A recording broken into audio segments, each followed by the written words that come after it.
Sir, வாழ்க்கையில் எல்லாருமே success பண்ணணும் அப்படின்னு தான் நினைக்கிறாங்க.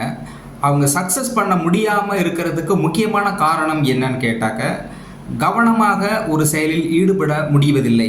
குறிப்பாக ஒரு படிக்கிற ஸ்டூடெண்ட்டாக இருக்கட்டும், அவனால் முழுமையாக கவனம் வச்சு படித்து அந்த கோலை ரீச் பண்ணி சக்ஸஸ் பண்ணுறதுல ரொம்ப கஷ்டமாக இருக்குது. அதேமாதிரி ஒரு வேலைக்கு அடுத்தடுத்த கட்டத்துக்கு பெரிய அளவில் ரீச் ஆகணும் அப்படின்னா அவங்க அதில் முழுமையாக கவனத்தை செலுத்த முடியல அப்படின்றாங்க. இந்த கவனச்சிதறல் தான் தோல்விக்கு மிக முக்கிய காரணமாக அமைகிறது.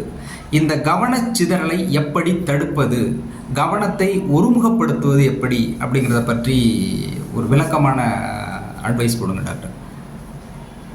கவனத்தை நீங்கள் சரியாக ஃபோக்கஸ் பண்ணி நீங்கள் வந்துடுவீங்க அப்படின்னா ஜெயிச்சு வந்துடுவீங்க. நீங்கள் ஜெயிச்சு வரக்கூடாதுன்றது உங்களுடைய தீய கர்மாவுடைய எஃபெக்ட், அதனுடைய முயற்சி. நீங்கள் குட் கர்மா பேட் கர்மாவோட தான் நம்மளுடைய வாழ்க்கை வழிநடத்தப்படுகிறதுன்னு நான் சொல்லியிருக்கேன். அப்போ நீங்கள் ஒரு டார்கெட் வச்சுருக்கீங்க, இந்த டார்கெட்டுக்கு தகுந்த மாதிரி நீங்கள் ஃபோக்கஸ் பண்ணி கான்சன்ட்ரேட் பண்ணணும் அப்படிங்கும்போது நீங்கள் அதை கான்சன்ட்ரேட் பண்ணால் வெயிட்டு வந்துடுவீங்க. அப்போ உங்கள்கிட்ட அந்த குட் கர்மா இல்லை. அப்போ பேட் கர்மா என்ன பண்ணும், உங்களை டைவர்ட் பண்ணுங்க. கவனச்சிதறலை கொண்டு வருகிறது. கவனம் கூடிட்டா அதை ஜெயிக்க முடியாது. ஸோ இப்போ கவனத்தை டிஸ்இன்டகிரேட் பண்ணோம்னா அப்போ உங்களை தோல்வி வைக்க முடியும். தீய கர்மா ஸ்ட்ராங்குன்னு அப்ரூவ் பண்ணணும். ஸோ அப்போ இந்த கவனச்சிதறலை எப்படி சரி, முதல்ல கர்மாவை சரி பண்ணணும். நம்பர் 1, அதை பற்றி அப்புறம் பேசும்.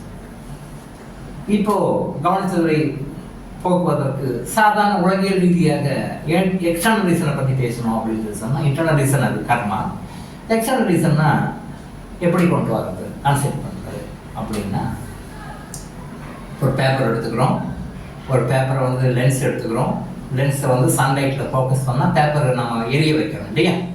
ஃபோக்கஸ் பண்ணுறோம். ஒயிட் பேப்பரை ஜென்ரலாக வச்சோம்னா அது எரியாது. அப்படியே ஃபோக்கஸ் பண்ணி சன்லைட் உள்ள பீம் உள்ள பாயிண்டடாக பண்ணும்போது அந்த பேப்பர் எரிய நாம் பார்க்குறோம். இதே தான். இந்த மாதிரி தங்களுடைய மனதை பல வழிகளில் சித்தர்களும் முனிவர்களும் யோகிகளும் கான்சன்ட்ரேட் பண்ணித்தான் எல்லா விஷயங்களும் டிவைன் கிட்டது எடுத்தாங்க.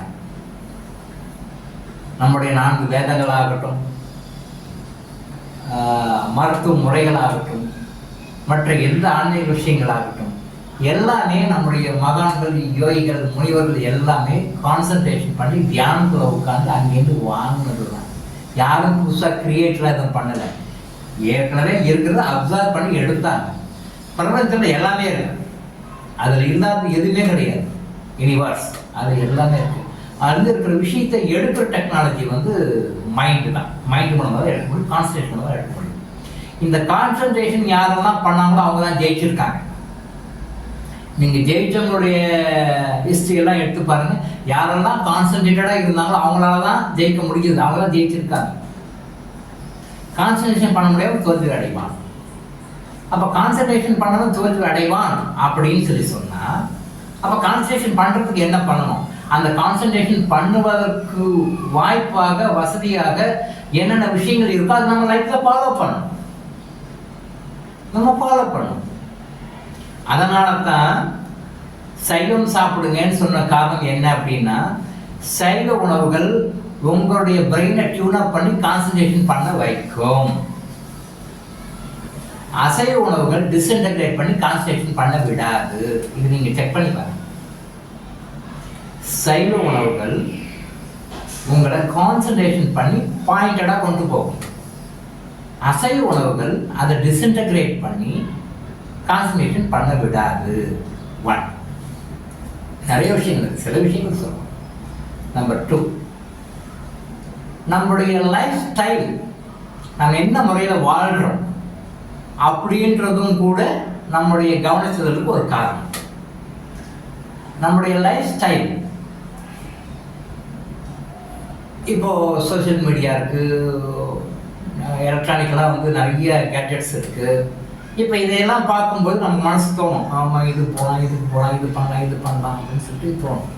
இப்போ ரீசெண்டாக குழந்தைகள்லாம் படிக்கும்போது பாருங்கள், இப்போ நாங்கள்லாம் படிக்கும்போது புத்தகம் படிப்பதோடு சரி, நோட்டு எழுதுவதோடு சரி, அவ்வளோதான். அங்கே வேறு எதுவுமே டிவி ரேடியோலாம் எதுவும் இருக்காது.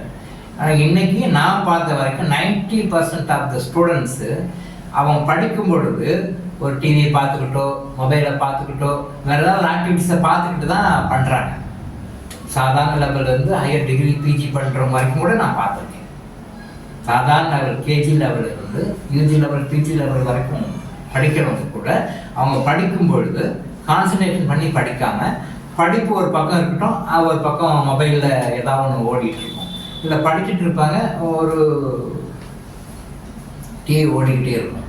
இப்போ இந்த மாதிரி படிக்கும்பொழுது கான்சன்ட்ரேஷன் எப்படி வரும் நமக்கு? சித்தர்கள் செய்தாங்க அப்படின்னா சித்தர்கள் வந்து ஒரே டைமில் 8 இடத்துல 8 வேலைகளை செய்வாங்க. 8 இடத்துல 8 வேலைகள் செய்வாங்க. ஒரு இடத்துல இருப்பாரு, அவரே இன்னொரு இடத்துல பார்க்கலாம், அங்கே பேசிட்டு இருப்பாரு. அவரே இன்னொரு இடத்துல பார்க்கலாம், அட்வைஸ் பண்ணிட்டு இருப்பாரு. அவரே இன்னொரு இடத்துல பார்க்கலாம், தியானம் பண்ணிட்டு இருப்பாரு. அவரே இன்னொரு இடத்துல பார்க்கலாம், யோகா பண்ணிட்டு இருப்பாரு.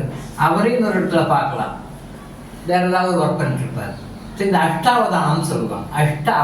அஷ்டாவதானம் சொல்லுவாங்க. இது சித்தர்களுக்கு கை வந்த கலை.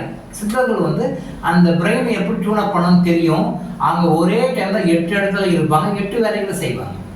இப்போ அந்த மாதிரி நாமளும் செய்ய முடியுமா அப்படின்னா முடியும். நாம் அந்த அளவுக்கு டெவலப் ஆகுறதுல, நம்ம அந்த அளவுக்கு முயற்சி பண்றது, நம்ம அந்த அளவுக்கு செய்யறதில்ல, அவ்வளவுதான். ஸோ பிரெயினுடைய ஆக்டிவிட்டி வந்து டியூன் அப் பண்ணி, அந்த டியூன் அப் பண்ணி கரெக்டாக கொண்டு வந்து நம்மளால கான்சன்ட்ரேட் பண்ண முடியும். இதுக்கு சில மூலிகைகளும் இருக்கு. டாக்டர் ஹாஸ்பிட்டல் நம்ம அதை கொடுக்குறோம். தியானம் பண்ணும் பொழுது நம்ம என்ன பண்ணுறோம்?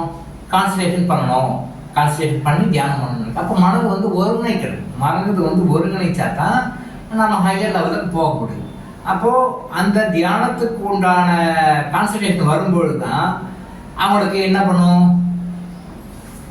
கடங்கால ஞாபகம் வரும். ஐயோ அவனுக்கு பணம் கொடுக்கணும், அவன் வந்துடுவானே, அவனுக்கு என்ன சொல்கிறது? இந்த நாளைக்கு ஆஃபீஸ் போகணுமே, அந்த ஆஃபீஸில் மேனேஜர் என்ன சொல்லுவானோ? ஸோ நாளைக்கு போகணுமே ஆஃபீஸ்க்கு, இந்த போகணுமே, டிராஃபிக் ஜாம் எப்படி இருக்கும் என்ன. ஸோ வாழ்க்கையில் சம்மந்தப்பட்ட எல்லா விஷயங்களும் அந்த டைமில் தான் வருமே. எதை அவாய்ட் பண்ணணும், எந்த தாட்ஸையும் இல்லாமல் கான்சன்ட்ரேட் பண்ணி மெடிடேட் பண்ணணும்னு உட்காரும் பொழுது அப்போ தான் தேவையில்லாத வராத எண்ணங்கள்லாம் அப்போ தான் வந்துட்டு இருக்கும். இதுதான் வாஸ்தவமான உண்மை. நிறைய பேருக்கு ப்ராக்டிக்கலாக இது தெரியும். அனுபவபூர்வமான உண்மை இதுதான். சாதாரண போது கூட நம்ம ஒரு பீஸ்ஃபுல்லாக இருக்கோம் சார், தியானம்னு உட்கார்ந்தா அப்போ தான் சார் வராத எண்ணங்கள்லாம் வருது அப்படின்னு. அது சரியானது தான். ஆனால் அதை எப்படி டைவர்ட் பண்ணணுன்றதுக்கு அது சில மூலிகைகளையும் நம்ம சித்தர்கள் யோகிகள்லாம் யூஸ் பண்ணியிருக்காங்க. அந்த சித்தர்கள் மகான்கள் அந்த தியானத்தில் போகும்பொழுது அந்த மூலிகைகளை சாப்பிடுவாங்க. அது சில யோகா போஸ்டர் இருக்குது. அந்த யோகா போஸ்டரில் உட்காருவாங்க, அந்த மூலிகைகளை எடுத்துக்குவாங்க. அந்த நம்ம இருக்க வேண்டிய சூழ்நிலை இடமும் இருக்கும். அதுக்குண்டான சூழ்நிலை கிரியேட் பண்ணிக்குவாங்க. அதுக்குண்டான சில விஷயங்களை அதை கிரியேட் பண்ணிக்குவாங்க. ஸோ அந்த சூழலை மாற்றிக்குவாங்க, அதற்கான உணவை உண்ணுவாங்க, அதுக்கு உண்டான மூலிகை மருந்துகளை சாப்பிட்டுக்குவாங்க. இந்த முறையில் அவங்க பண்ணும்போது அவங்களால கான்சன்ட்ரேட் பண்ண முடியும். அப்போ சாதாரண மக்கள் நாம என்ன பண்ண முடியும்? சாதாரண மக்கள் என்ன பண்ண முடியும்னா அதற்கான சில ஸ்பெசிஃபிக்கான சில யோக பயிற்சிகள் இருக்குது, தியான பயிற்சிகள் இருக்குது. அந்த யோக பயிற்சிகளும் தியான பயிற்சிகளும் கிறிஸ்டலை பயன்படுத்தி அவங்க செய்துக்கிட்டு கூட இந்த மூலிகை மருந்துகளை தொடர்ந்து எடுத்துகிட்டு வந்தாங்கன்னா அந்த கவனச்சிதறெல்லாம் போயிடும், கான்சன்ட்ரேட்டடாக போகலாம். அப்போது அந்த கான்சன்ட்ரேட்டடாக என்ன விஷயங்களை வந்து பெரியவங்க மூதாதைகள்லாம் செய்தார்களோ அதை நம்மளால செய்ய முடியாதெல்லாம் கிடையாது. நாம் எஃபர்ட் எடுக்கிறது இல்லை. அப்போது நம்ம கான்சன்ட்ரேஷன் டைவர்ஷன் பண்ணக்கூடிய உணவுகளை அவாய்ட் பண்ணணும், கான்சன்ட்ரேஷன் கொடுக்கக்கூடிய உணவுகளை எடுத்துக்கணும். கான்சன்ட்ரேஷன் டைவர்ட் பண்ணக்கூடிய சூழ்நிலைகளை மாற்றிக்கணும், கான்சன்ட்ரேஷன் கொடுக்கக்கூடிய சூழ்நிலைகளை மாற்றிக்கணும். சில லொக்கேஷன்ஸை போனால் அங்கே டைவர்ட் ஆகிடும். அந்த மாதிரி லொக்கேஷன்ஸ் எல்லாம் போகாமல் எந்த மாதிரி லொக்கேஷன்ஸில் இருக்கணுன்ற சில விஷயங்கள் தான் இருக்கும். அதை சில மூலிகை மருந்துகள்லாம் இருக்குது. அந்த மூலிகை மருந்துகளை வந்து மெடிடேஷனில் உட்காரும்போது அதை சாப்பிட்டுட்டு மெடிடேஷனில் உட்கார்ந்தீங்க அப்படின்னு சொல்லி சொன்னால் அந்த மூலிகை மருந்தை சாப்பிடாமல் மெடிடேஷன் பண்ணுறவருக்கும் அந்த மூலிகை மருந்து சாப்பிட்டு மெடிடேஷன் பண்ணுறவருக்கும் 100 times டிஃப்ரென்ஸ் இருக்கும். அவர் 1 hour மெடிடேஷனில் என்ன பெனிஃபிட் கிடைக்குதோ அதே மாதிரி நீங்கள் அந்த மூலிகை மருந்து சாப்பிட்டு மெடிடேஷன் பண்ணும்போது 100 times அதோட பவர் அதிகமாக இருக்கும். அப்போ கான்சன்ட்ரேஷன் உங்களுக்கு அதிகமாக வரும். அப்போ அந்த கான்சன்ட்ரேஷன் உள்ளே வரும்போது உங்களுக்கு என்ன வேணும், உங்களுக்கு என்ன தேவை, நீங்கள் என்ன பண்ணால் சரியாக போகணும், டிவைன் வந்து உங்களுக்கு கரெக்டாக கொடுத்துட்ருக்காரு, அதை கரெக்டாக கேட்ச் பண்ணிப்பீங்க. ஸோ இப்போ நம்ம சாதாரண மனிதர்களுக்கு என்ன உதவும்?